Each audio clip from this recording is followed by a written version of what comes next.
Cierta noche lluviosa del mes de enero de 1979, Alex Tocio se ajustó bien el impermeable al dirigirse a pie hacia el hospital. Era una joven atractiva, esbelta, de cimbreante gracia, alta, de grandes y expresivos ojos oscuros y pómulos salientes.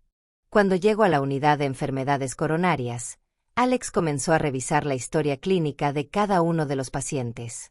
A los 26 años de edad, la joven era desde hacía 4 años jefa de equipo de esa unidad en el Hospital General del Condado de Marin, en California.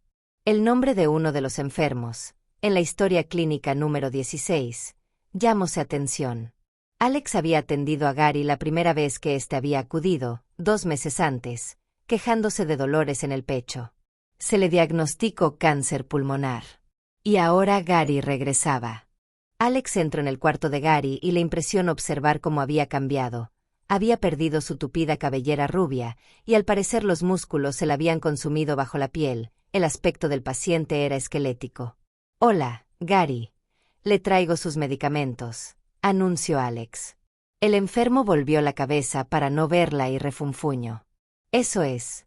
Siga usted trayendo más drogas para mantener tranquilo a este hombre agonizante. No, más bien para evitarle el dolor, y pueda usted intentar vivir de la mejor manera posible. No sabe usted cómo es esto. Tengo 45 años, y ya no me queda más tiempo. No venga a hablarme de la vida, mujer». A aquel exabrupto de Gary siguió un momento de absoluto silencio. «Le contaré algo», dijo Alex, tomando asiento al lado del enfermo. «También yo sufro de cáncer, ya estaba recuperándome, pero recaí. Sé muy bien cómo se siente usted. Pero no permita que la cólera lo siga despojando de la vida que aún tiene. Para mí, eso no es fácil», repuso Gary con voz entrecortada y ronca. «¿Cómo lo hace usted? ¿Cuál es su secreto?» «Paso todos mis malos ratos haciéndome a los gratos con todas mis fuerzas», le contestó Alex. «Me esfuerzo en aprovechar lo más que puedo el tiempo que aún tengo». Durante las semanas siguientes, conforme aumentaban los dolores de Gary, las dosis de morfina que le administraban se fueron haciendo cada vez más frecuentes. Alex observaba con tristeza cómo la vida iba desvaneciéndose sin que el paciente se diera siquiera cuenta. Una tarde de febrero de 1979, mientras el moribundo luchaba para respirar, la enfermera, sentada a su lado, le hablaba suavemente de temas triviales. Antes de 1 hora, la muerte puso fin a los sufrimientos de Gary. Alex fue hasta la mesa de recepción de la unidad de tratamiento de las coronarias, donde trabajaba yo de enfermera y en ese momento vigilaba los monitores, y me comentó. Allí estaba yo, sermoneándolo acerca de pasar por la agonía con la mayor facilidad, cuando yo misma no me he encarado a mi muerte. He meditado mucho sobre el punto a que he llegado, y acerca de lo que todavía me falta por recorrer. Y me contó aquella dolorosa escena de su vida, en agosto de 1975. «Sufre usted del mal de Hodgkin», le había dicho el médico, suavemente. Aquellas palabras desencadenaron en ella un estallido de pasmo y temor.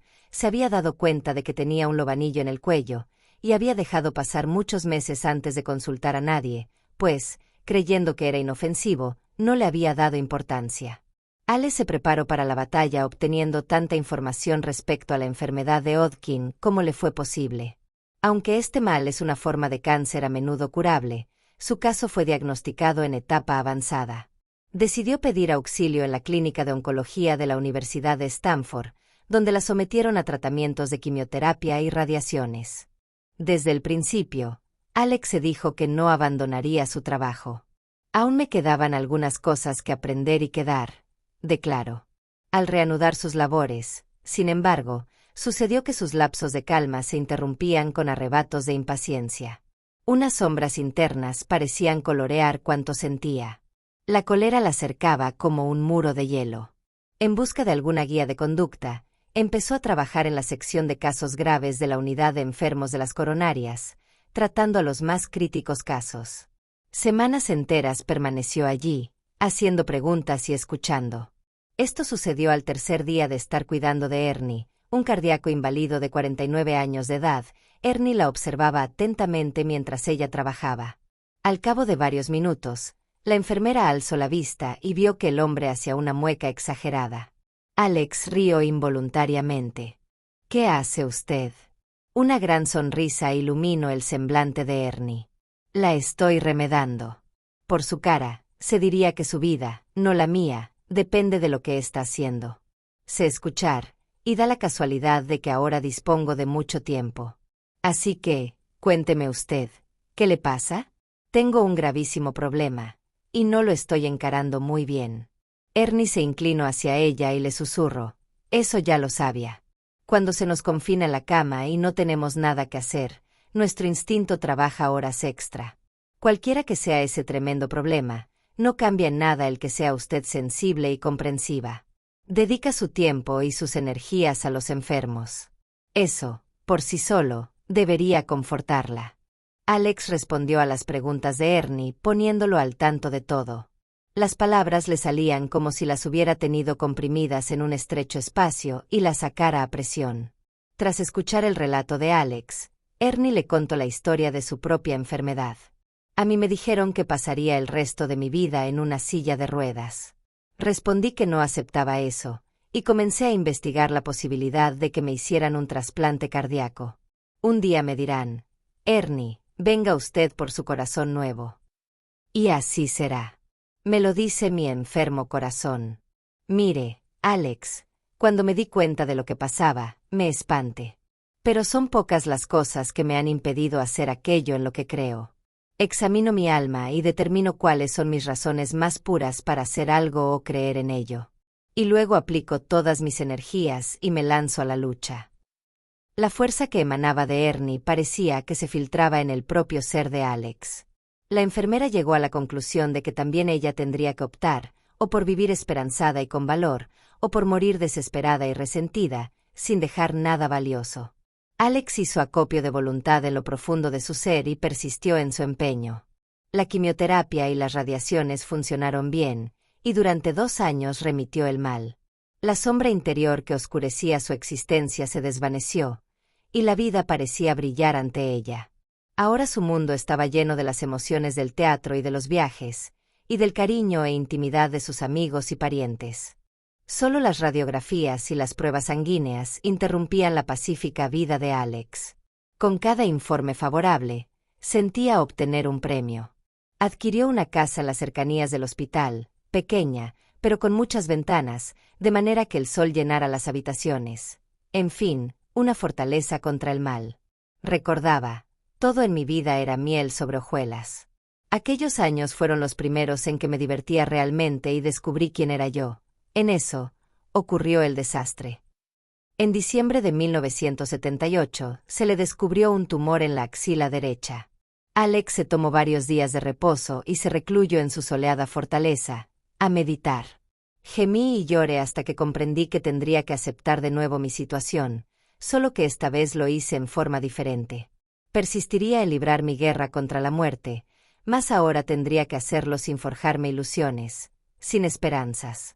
Tendría que vivir cada segundo tal como se presentara. Alex se estremeció de pies a cabeza, como si un repentino escalofrío la hubiera arrancado violentamente de sus recuerdos de aquel día de febrero. Presenciar la agonía de Gary me hizo dudar de mis propias convicciones. Me dijo, tengo miedo de morir así. Pero no te preocupes. Esto se me pasará, y seré mejor por efecto de la experiencia adquirida. Volveré a estar en paz conmigo misma. Tras el deceso de Gary, Alex se dedicó a transmitir su vasto acervo de conocimientos. Por lo general, la encontraba yo en la unidad de enfermedades coronarias dando una clase, o bien organizando la clínica para enfermos con marcapaso. En vez de asistir al teatro, empleaba sus veladas en elaborar programas de enseñanza. Aprendió a mirar en lo profundo de las almas y a hacer aflorar lo mejor de la gente.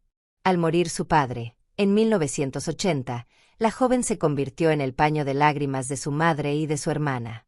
Parecía disponer de una provisión de energías inagotable. Su organismo, aunque enfermo, servía bien a sus necesidades. Sus reacciones a la quimioterapia resultaban desagradables pero tolerables. A fines de 1982 empezó a fatigarse más fácilmente.